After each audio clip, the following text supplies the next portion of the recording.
Add the blog with Squarespace. In order to create a blog on your Squarespace, what you can do is you just need to head over right here in their actual website. And then from in there, click onto these pages. After that, head over and click onto this plus icon and choosing here which one you want.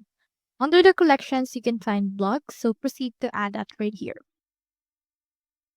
You can choose right here the blog layout that you can actually use. So just wait for this to load to show you in here some suggestions. So we have in here these options. I'll choose in here this one. Then after that, the blog will be created and you can find it right here. So let's name this as blog instead of blog tree. So you can proceed to rename it.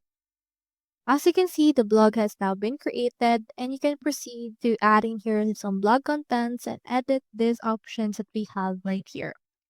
So that's how you add blog to Squarespace. Hope we help.